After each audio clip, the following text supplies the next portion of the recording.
amigos. Muchas bendiciones para ustedes también. Acompáñenme a Primera de Juan. Recuerden que cada vez que el Señor me permita poder compartir la palabra, vamos a estudiar esta carta. Primera de Juan, al final de la Biblia, y vamos a abrir todas nuestras Biblias para poder leer la palabra, porque al estudiar expositivamente vamos a ver las palabras que se encuentran implícitas en estos versículos. Entonces necesitamos tener la lectura bíblica. Primera de Juan, capítulo 1. En esta oportunidad estudiaremos de los versículos 5 a los versículos 10. Ustedes recordarán, ya hicimos una introducción a esta carta, y por amor a aquellos amigos que hoy nos acompañan por primera vez, bienvenidos para ustedes. Recordar simplemente que esta carta fue escrita por uno de los discípulos que el Señor escogió para acompañar durante su ministerio por 3 años. Esa persona fue el apóstol Juan. Juan en la Biblia aparece como el discípulo amado de Jesús. Recordemos que Juan era primo hermano del Señor Jesús. Juan estuvo en momentos especiales en la vida del Señor Jesús. Aún más, fue el único discípulo que junto a María estaban a los pies de la cruz. Los demás discípulos huyeron, se fueron, escaparon por miedo, pero Juan estaba allí, a los pies de la cruz, viendo a Jesús morir en la cruz por los pecados de aquellos que iban a creer. Y Juan aquí en esta carta, ya pastor, un hombre anciano, va a aconsejar a una iglesia, a un grupo de hermanos, acerca de un gran peligro que había entrado a la iglesia. Una doctrina satánica, una doctrina engañosa, que era la doctrina de los gnósticos. Acuérdese siempre, cuando veamos estudio de Primera de Juan, acuérdese ese grupo, los gnósticos. Porque Juan lo que va a hacer es enfrentar con la verdad que aprendió y escuchó del Señor esta falsa doctrina que había entrado dentro de la iglesia y que había llegado a tal punto de que había algunos hermanos dentro de la iglesia que empezaron a hacer caso a esta falsa doctrina. Entonces Juan les recuerda que él estuvo con el Señor y el verbo de vida, que es Cristo, el verbo encarnado, vino y nos dio el mensaje que ahora yo voy a anunciar. Lo que Juan está diciendo en pocas palabras es: lo que yo estoy diciendo ahora lo escuché de la misma boca del Señor Jesús. Y Él nos mandó a que enseñáramos lo que Él nos enseñó primero. ¿Recuerdan la gran comisión? Cuando el Señor le dijo: vayan, ¿se acuerdan?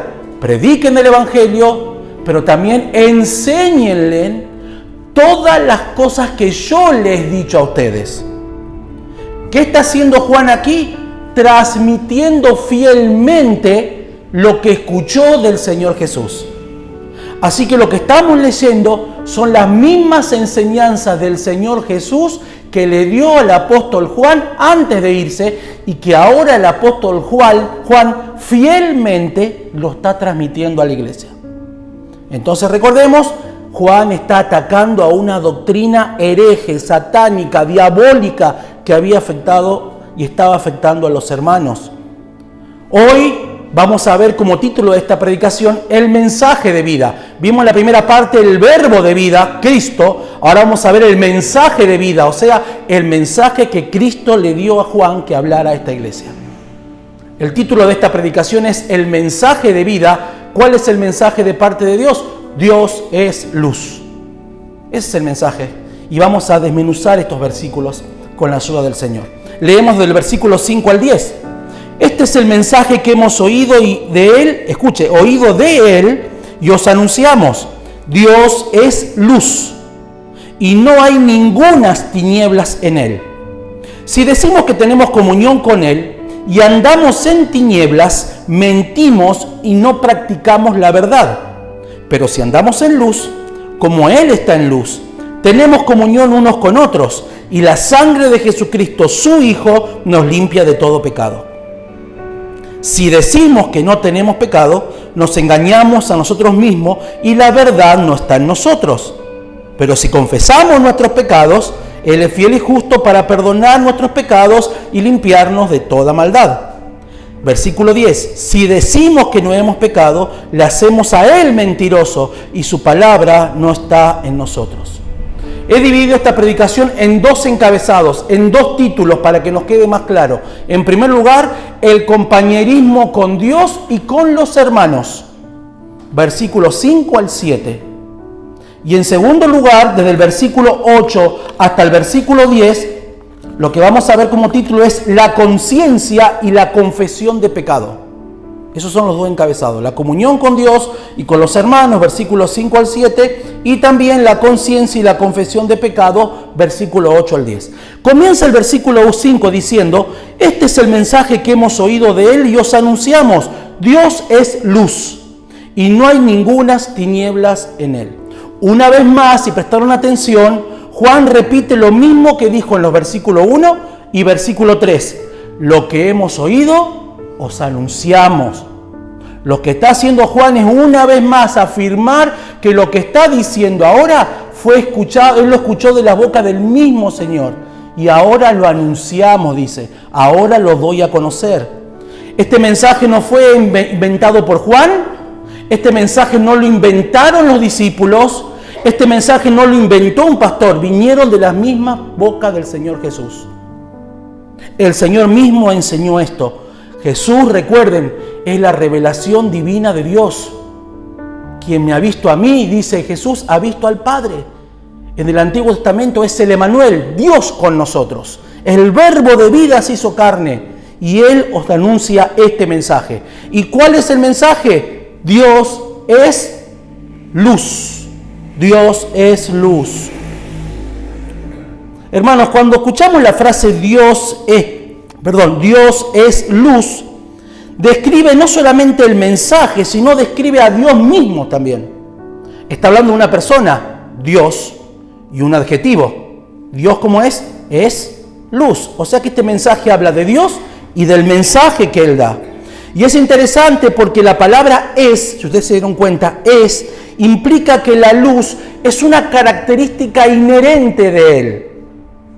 Cuando hablamos de que Dios es luz, significa que es parte de su naturaleza, de su esencia, de lo que Él es. Hermanos, Dios no es una luz entre muchas luces. Dios no es uno más entre muchos. Él es la luz, la única luz. Dios como luz es una de las características que tiene Él como Dios. Es una luz que siempre existió, es una luz eterna. Dios no es uno de los demás luces, es la luz, la única luz. El Salmo 104:2, el salmista va a decir, su vestidura es luz. Daniel capítulo 2:22 dice, en Dios mora la luz. Jesús mismo dijo acerca de sí mismo, yo soy la luz del mundo. Juan dijo en el capítulo 1, versículo 9, aquella luz verdadera venía a este mundo. Santiago dice así en el capítulo 1, versículo 17, que Dios es Padre de las luces. Para Pedro, Dios es aquella luz admirable que nos sacó de las tinieblas y nos trasladó al reino de su amado Hijo. Para Pablo, Dios es el único en el que habita luz inaccesible. 1 Timoteo 1:16. Entonces, con alguno de estos versículos podemos decir con seguridad que Jesús es la manifestación perfecta de Dios como la fuente de toda luz. Dios es la fuente de toda luz. Él no es que da luz, Él es la luz. Más adelante vamos a ver que dice Dios es amor. No dice que Dios da amor, Él es parte de su naturaleza. Dios es luz. Ahora, si usted ve la segunda parte, hay una contradicción bien marcada. Dice, Dios es luz y no hay ningunas tinieblas en Él. Dios es luz, por consecuente, al ser luz, una de sus características, en Él no hay tinieblas, dice el versículo. Dios y las tinieblas son totalmente opuestos. Esto es muy importante que lo entendamos para poder comprender este pasaje. Dios y las tinieblas son totalmente opuestas. Cuando hablamos de la luz en el sentido intelectual, tenemos que hablar de la verdad. Y cuando hablamos de tinieblas, tenemos que hablar de mentira. No existe media verdad o media mentira. O es verdad o es mentira. Pero cuando hablamos en la luz en el sentido moral en cuanto a mi conducta, la luz significa santidad y pureza, mientras que las tinieblas significa pecado, inmoralidad. Fíjense bien marcado el contraste entre Dios y las tinieblas. Saben que la luz es el gran revelador que encontramos en las Escrituras. Que Dios es luz, revela la santidad de Dios, pero también manifiesta la naturaleza pecaminosa del hombre. Dios es luz es una frase que presenta a Dios completamente santo, puro y perfecto. En Dios no hay mal escondido. En Dios no hay ninguna sombra, en Dios no hay error, en Dios no hay pecado. Él es luz. ¿Puede la luz cohabitar con las tinieblas? Imposible. En Dios no hay tinieblas. En cambio, cuando la Biblia habla de tinieblas, ¿saben de quién habla? De Satanás, sus demonios y aquellos que le siguen. En Efesios 6:12 dice que Satanás y aquellos demonios son los gobernadores de las tinieblas. El reino de Satanás, Efesios 5:8, dice que es un reino de tinieblas. O sea, aquellas personas que ven a Satanás como su rey, es su reinado de tinieblas, andan en tinieblas. Por lo tanto, las obras que realizan aquellos que obedecen a Satanás también lo son, obras de tinieblas, Efesios 5:11 y 12. Entonces, en el primer versículo el mensaje es claro: Dios es luz. No puede haber tinieblas cuando hablamos de Dios. La luz es impresionante, porque si usted quiere saber qué pasa en una habitación oscura, ¿qué tiene que hacer? Prender la luz. En la oscuridad, ¿qué encontramos? Cosas secretas que nadie sabe, ¿no es cierto? Pero cuando se prende la luz, ¡pum!, se dan a conocer. No puede haber coexistencia entre Dios y las tinieblas. Entendamos este mensaje para entender el contexto de lo que vamos a ver ahora. En Dios no hay tinieblas. Verso 6. Y entonces Juan dice aquí, ¿ahora entienden el mensaje? Bueno, ahora voy a explicar en base a este mensaje lo que quiero decir. Si decimos que tenemos comunión con Dios, con Él, hablando de Dios, y andamos en tinieblas, mentimos y no practicamos la verdad. Al entender lo que vimos del mensaje, que Dios es luz, ahora lo que va a hacer Juan es mostrar la relación que existe entre la teología y la ética. O sea, entre lo que conozco de Dios y la práctica. Lo que está diciendo aquí Juan es que la revelación que Dios ha dado acerca de quién es Dios, Dios es luz, no es solamente para que nosotros sepamos que Dios es luz, sino también para enseñarnos que Dios es santo y podamos vivir una vida práctica y pura delante de Dios. Cuando uno entiende y sabe que Dios es luz, no puede andar en tinieblas, si eres un verdadero creyente. La expresión si decimos, que lo va a ver en el versículo 6, versículo 10 y versículo 6, 8 y 10, es una declaración hipotética. ¿Qué significa? O sea que lo que Juan está presentando es un caso supuesto aquí. No es algo que da por sentado, es una suposición. Lo que está diciendo es, aquellos que dicen que tienen comunión con Él y andan en tinieblas, mienten, no practican la verdad. Dice, si decimos que tenemos comunión, la palabra comunión es koinonía, es coparticipación común con otros hermanos. Entre los creyentes, ¿qué tenemos en común? Bueno, Efesios capítulo 4, versículo 4 al 6, dice que tenemos en común un cuerpo, un espíritu, una esperanza, un Señor, una fe, un bautismo, un Dios y un Padre. Mire todas las cosas que tenemos en común los cristianos. Disfrutamos de esa comunión con el Señor, disfrutamos de esa relación con Él. Por tanto, si tú eres un verdadero creyente y disfrutas de la salvación, dice la Biblia, y andas en tiniebla, eres un mentiroso. Eres un mentiroso. Así los verbos andar, mentir y practicar están en tiempo presente continuo. ¿Qué significa? Es una acción continua, es un estilo de vida, es un estilo de conducta. No está hablando de alguien que peca por accidente, está hablando de alguien que todos los días vive y practica su pecado, o los pecados que practica. No habla de un pecado, habla de cualquier pecado.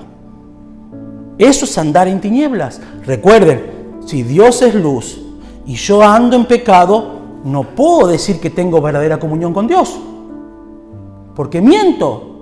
Dice la Biblia, mentimos. Ahora, yo sé que esto puede ser chocante, le moleste, porque usted puede decir, pero ¿quién te crees que sos para juzgarme? No, eso lo dice la Biblia, lo dice la palabra del Señor. Aquel que dice que tiene comunión y anda en tiniebla como un estilo de vida, es un mentiroso, no tiene comunión con el Señor, verdadera comunión con el Señor. ¿Sabe que la conducta, la manera de vivir es lo que caracteriza a un cristiano? ¿Sabía usted eso?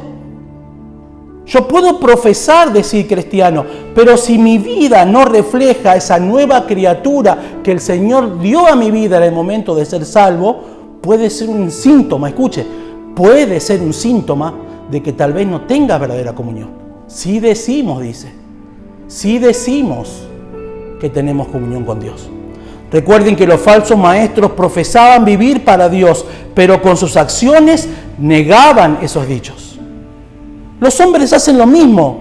Los hombres viven en mentira y siempre aborrecen la luz. Juan 3, 19 y 20 dice, y esta es la condenación. Escuche, muchos dicen, Dios no condena. Sí, Dios condena. Y esta es la condenación, que la luz vino al mundo. ¿De quién hace referencia? De Cristo. Y los hombres amaron más las tinieblas que la luz, porque sus obras serán malas.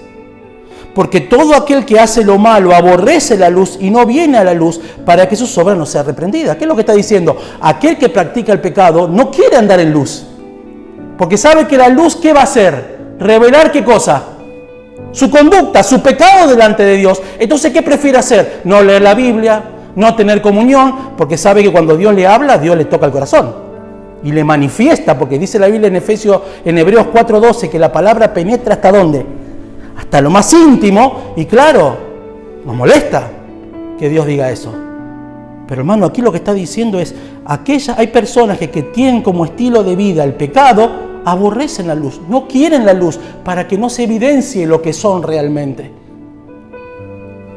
Recordemos que a partir de la caída del hombre, la humanidad siempre niega su pecado, a pesar de que la persona es consciente de su pecado. Hoy las personas minimizan y redefinen el pecado. Escuche, muchos dicen, no es pecado, es un fracaso de la vida. No, es un error, es un trastorno, es una enfermedad, es una adicción, es la debilidad de la vida, dicen. No es pecado. Pero hermanos, nosotros nacemos siendo pecadores. El pecado no es una enfermedad. Cuando la persona cree que el pecado es una enfermedad, busca la cura en la medicina o en cualquier cosa que crea poder solucionar su problema. El problema es que nosotros nacemos con pecado. Nuestras vidas siempre van contraria a la voluntad de Dios. Nuestra voluntad siempre está inclinada a hacer lo malo. Es por eso que si la verdad y la justicia están ausentes en la vida de alguien, esa persona tal vez, no lo está afirmando, tal vez no posea la vida eterna. O sea, un mentiroso. Porque en Cristo no hay tinieblas, hermanos. No debemos olvidar, recuerden, que Juan está hablando la manera equivocada de pensar y de andar que manifestaban algunos hermanos de la iglesia. Recordemos siempre eso, hermanos, ¿sí? Algunos gnósticos decían intelectualmente estar capacitados para entender los propósitos de Dios y tenían por menos su pecado. Pensaban que el cuerpo simplemente era una envoltura, el espíritu era importante, pero el cuerpo no. O sea, lo importante es mi espíritu, con mi cuerpo hago lo que quiera. Total, a Dios le importa el espíritu. Ese es el pensamiento gnóstico que estaba entrando en la iglesia y que lamentablemente muchos cristianos habían adoptado, diciendo, bueno, si solamente lo intelectual es importante, voy a la iglesia, conozco del Señor, pero durante la semana hago lo que quiero. Vivo como quiero. Total, a Dios le importa el espíritu y no el cuerpo. Y Juan se encarga de decir que no ese es el problema, que no es así. Por eso Él se encarga de enseñar esto. Ellos decían que el camino al conocimiento les hacía ver el pecado como algo insignificante. Estas personas no se preocupaban por el pecado. ¿Y saben qué? Esa es la característica de los falsos maestros. En Tito 1:16 dice, profesan conocer a Dios, pero con sus hechos lo niegan, siendo rebeldes y reprobados de toda buena obra. Lo que está diciendo es que los falsos maestros tienen esa característica, dicen conocer a Dios, pero con sus hechos lo niegan. Entonces, si alguien que profesa ser cristiano sigue a esta clase de enseñanza, tal vez tendría que evaluar su salvación. Por el que está en Cristo, nueva criatura es. Hermanos, esta clase de pensamiento que tenían los gnósticos es contradictorio a todas las Escrituras. No hay un versículo en que diga que Dios ve mi pecado y se complace en el pecado del creyente. En ningún pasaje va a encontrar eso. ¿Perseveraremos en el pecado en que la gracia abunde? Romanos 6, ¿qué dice? No. Bueno, soy cristiano, tengo vida eterna, yo peco y ya está. No, no es así. Aquellos que han sido librados del pecado, ¿cómo vuelven a vivir para el pecado? Y eso es lo que estaba pasando aquí. Hermanos, un cristiano que afirma tener comunión con Dios, pero mira con frialdad su pecado, como si no fuera una realidad para él, no solamente no tiene una comunión plena y verdadera con Cristo, sino que tal vez se está autoengañando a sí mismo pensando que es un cristiano. No estamos diciendo que si pecamos dejamos de ser cristianos, no. Pero había personas que hacían del pecado un estilo de vida.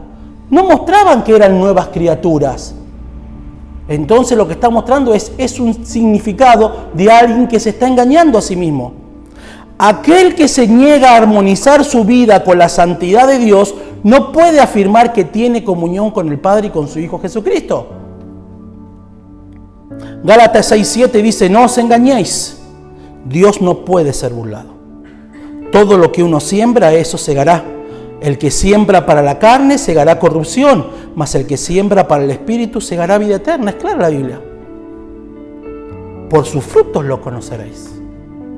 Hebreos 4:13 dice, y no hay cosa creada, escuche esto, que no sea manifiesta en su presencia. Antes bien, todas las cosas están desnudas y abiertas a los ojos a quien tendremos que dar cuenta.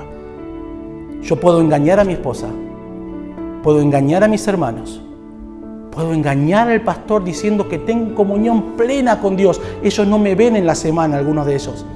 Pero si ando en tinieblas, soy un mentiroso. Y un día rendiré cuenta delante de Dios por eso. Ahora, el versículo 7 da la solución para aquellos que pecamos. Creyentes que sabemos que somos pecadores. ¿Y cuál es la solución del versículo 7? Pero si andamos en luz, como Él está en luz, tenemos comunión unos con otros y la sangre de Jesucristo, su Hijo, nos limpia de todo pecado. Aquí lo que está mostrando es, aquel creyente que peca está en tinieblas, pero la solución ¿cuál es? Andar en luz, cambiar el estilo de vida. Cambiar el estilo de vida. Y ese estilo de vida, dice el pasaje, se logra por medio de la sangre de su Hijo Jesucristo. Hermanos, Jesús dijo, yo soy la luz del mundo, el que me sigue no andará en tinieblas, sino que tendrá la luz de la vida. La fe auténtica y verdadera siempre se puede ver cuando diariamente andamos en luz. ¿Y por qué debemos andar en luz? Porque Él está en luz, dice el pasaje. Porque Él está en luz.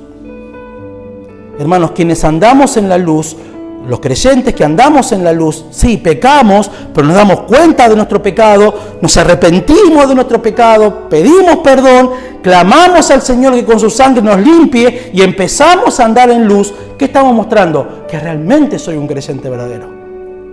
Porque los creyentes pecamos. Todos los días pecamos. Pero aquel que dice que no ha pecado, tiene un gran problema. Aquí dice que si decimos que tenemos pecado, pero andamos en tinieblas, mentimos. Es imposible, hermano, que usted diga que está bien con Dios y con sus hermanos si hay pecado en la vida. Imposible. Imposible. Quienes andamos en luz, buscamos bajo el poder y la gracia del Señor vivir bajo su gloria de forma justa. Los creyentes poseen la vida de Dios, son nueva criatura en Cristo, hechas para buenas obras y son morada del Espíritu Santo. Caminar en la luz constituye la prueba de que realmente tenemos comunión con Él. ¿Qué pasa con los que andan en tinieblas? Tratan de evitar a los hermanos, que no los vean en su casa. Tratan de evitar leer la Biblia porque la Biblia los confronta. No vienen a la iglesia porque Dios les habla a través de su corazón y les muestra su pecado. Entonces evitan la luz. Pero aquellos que pecamos, vamos a las Escrituras para que Dios nos muestre la miseria que somos, lo miserable que somos y nuestra necesidad de Él. Y sabemos que la sangre de Cristo nos limpia de todo pecado. Dios nos dio así una promesa gloriosa. ¿Cuál es? Que si pecamos y nos arrepentimos, la sangre de Cristo nos limpia de todo pecado. Así que si somos creyentes verdaderos y pecamos, ¿a quién debemos ir? A Cristo, la luz del mundo. Y arrepintiéndonos, dice la Biblia, nos limpia de todo pecado. Hermanos, esto no quiere decir que los cristianos no pecamos o no luchamos. Lamentablemente todos los días luchamos con nuestra naturaleza pecaminosa. Pablo decía, ¡ay de mí, miserable pecador! Pero él buscaba la gracia de Dios siempre para poder recibir la restauración.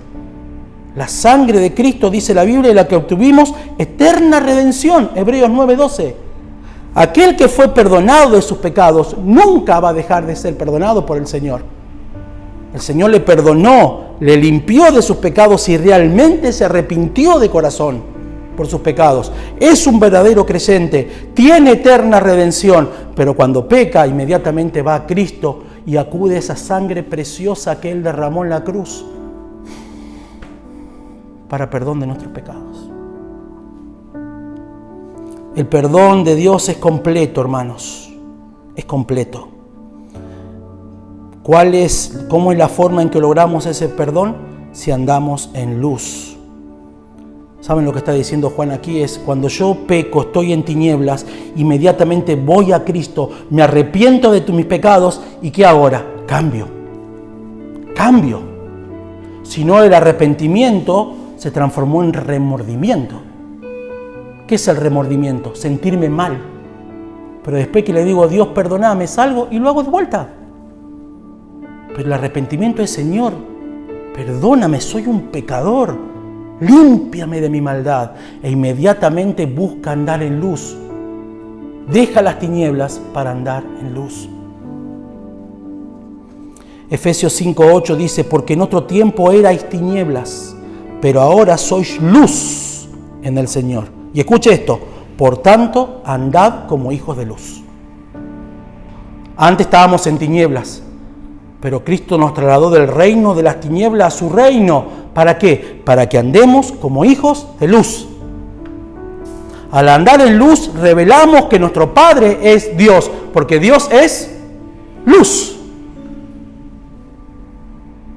Cuando nos arrepentimos, el Señor nos limpia de todos nuestros pecados. Saben que la salvación se inicia cuando yo me arrepiento de mis pecados. Cristo perdona mis pecados pasado, presente y futuro, pero todos los días debo acercarme a la cruz para pedir perdón. Entonces, en primer lugar, lo que hemos visto es el compañerismo con Dios y los hermanos. Yo no puedo decir que tengo comunión con Dios si sigo andando con un estilo de vida en pecado. Miento, no estoy practicando la verdad. Pero si andamos en luz, vamos a la cruz, vamos a Cristo y le pedimos perdón por nuestros pecados. En segundo lugar, el segundo encabezado, la conciencia y la confesión de pecado. Versículo 8. Otra vez vuelven a decir, si decimos que no tenemos pecado, nos engañamos a nosotros mismos y la verdad no está en nosotros. Una vez más, como lo dijo en el versículo 6, lo dice en el versículo 8, si decimos. Había algunas personas que decían, como los falsos maestros, que solamente decían pero no hacían. Fíjense que el versículo 6, los herejes negaban que el pecado rompiera la comunión con Dios. Pregunto, ¿el pecado rompe la comunión con Dios? ¿Pero qué decían ellos? No rompe la comunión con Dios. No pasa nada, está todo bien. Mentira. Acá en el versículo 8 ellos niegan la existencia del pecado. Van más allá ahora. Primero reconocen que el pecado, que son pecadores, pero que no pierden la comunión. Pero segundo, ahora dicen, no hay pecado. No existe el pecado en el hombre.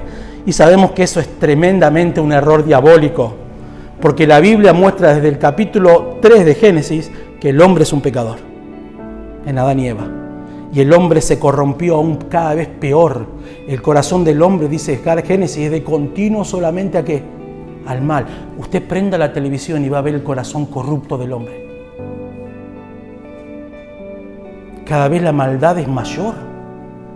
Usted prende la televisión y no puede creer lo que ve. Todos creen que es moda. Esa es depravación del hombre. Personas que ya no son ni hombres ni mujeres, son animales, son una cosa, son un árbol.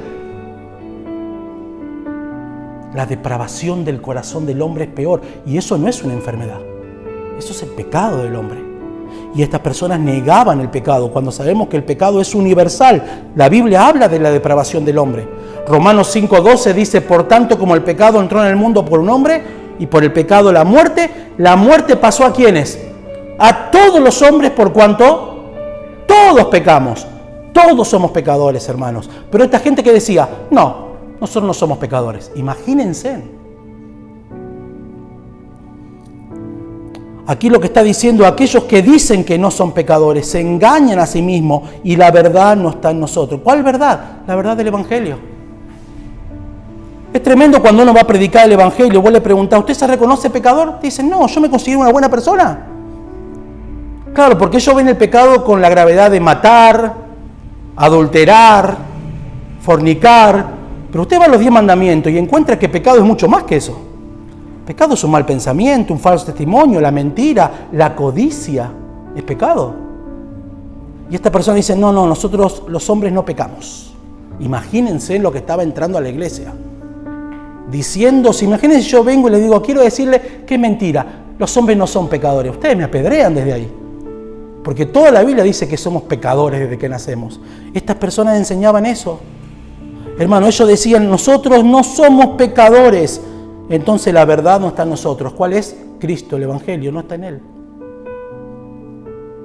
Solo cuando el creyente verdadero entiende que es un pecador, sabe que solamente estará libre del pecado cuando el Señor venga a buscarlo a su presencia.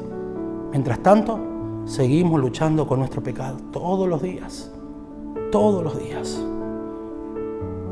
Versículo 9 da la solución al versículo 8. Ellos dicen, no tenemos pecado, pero el versículo 9 dice, pero si confesamos nuestros pecados, Él es fiel y justo para perdonar nuestros pecados y limpiarnos de toda maldad. ¿Se acuerdan en el 6 que decían, si decimos que no tenemos comunión con Él y andamos en tiniebla, mentimos? ¿Y cuál es el contraste? Andar en luz.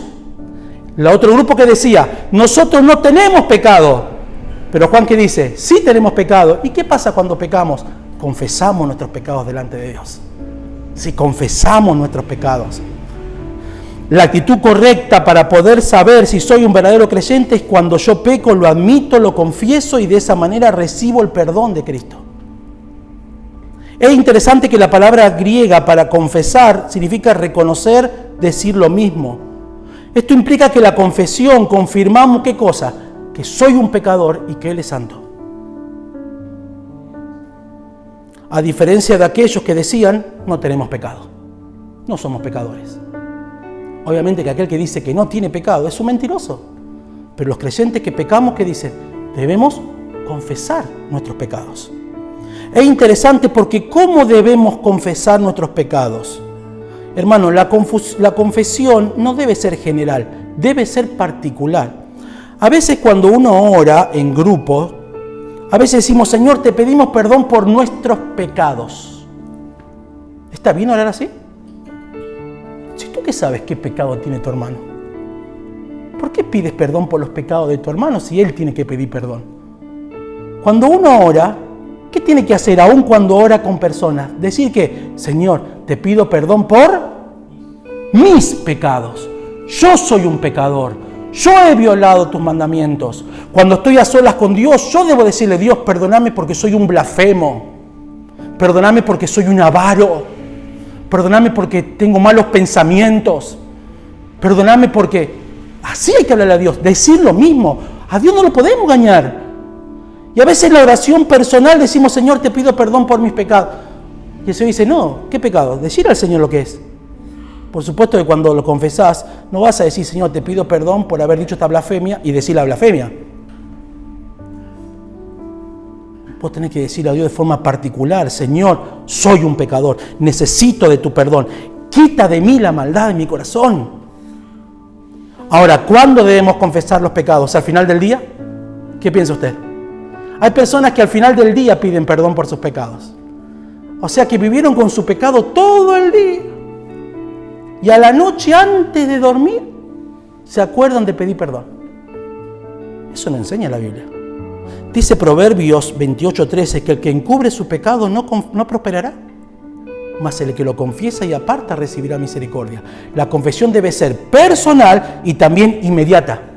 Si usted en ese momento pecó, pensó mal, dijo una mala palabra, tuvo una mala acción, ¿qué debemos hacer en ese momento? Ahí, Señor, perdóname. Estoy en el trabajo, Señor, perdóname. Estoy en el auto manejando y tuve un mal pensamiento, Señor, perdóname. Porque al pedir perdón al final del día, cohabité con mi pecado todo el día y no tuve verdadera comunión con Dios. Lo más terrible, hermanos, es que ¿cómo podemos mostrar nosotros que decimos que no tenemos pecado? ¿Saben cómo lo demostramos? Cuando no pedimos perdón por nuestros pecados. Hermanos, póngase a pensar esto. ¿Usted y yo pecamos hoy? ¿Sí o no? Sí. Si usted pasa este día y no le pide perdón al Señor por sus pecados, ¿usted qué está diciendo interiormente? Yo, Noé, ¿no decían los gnósticos eso? No tenemos pecado. Porque el que tiene pecado, ¿qué hace? Lo confiesa. ¿Se dan cuenta, hermano? ¿Puede estar el pensamiento gnóstico hoy? Sí. Cuando llego al final del día y ni siquiera le pido al Señor perdón por mis pecados. ¿Qué estoy haciendo al no confesar mi pecado? Diciéndole al Señor, Señor, yo no he pecado. Por eso no pido perdón. ¿Se dieron cuenta, hermanos? Inmediatamente pedimos perdón. No dejamos pasar. No llegamos a nuestra cama a dormir cansados sin haber arreglado las cuentas con el Señor, hermano. Y con nuestros hermanos también. Si tú tienes un problema con tu hermano, háblalo con tu hermano. Pide perdón al Señor y habla y restaura esa relación, hermanos. Hermanos, ¿por qué nosotros podemos acercarnos al Señor para pedir perdón? Porque Él es fiel y justo para perdonar nuestros pecados. Y gracias a Dios porque Él es fiel. Porque aunque somos infieles, Dios permanece fiel. Hermanos, nosotros podemos acercarnos y Él es fiel para perdonar todos nuestros pecados. Escuche lo que dice Miqueas 7, 18 y 19. ¿Qué Dios como tú que perdonas la maldad y olvidas el pecado de su pueblo? No retuvo para siempre su enojo, porque se deleita en misericordia. Él volverá a tener misericordia de nosotros. Y escuche, sepultará nuestras iniquidades y la echará en el fondo del mar nuestros pecados. Cuando yo le pido perdón y me arrepiento, ¿saben lo que hace el Señor?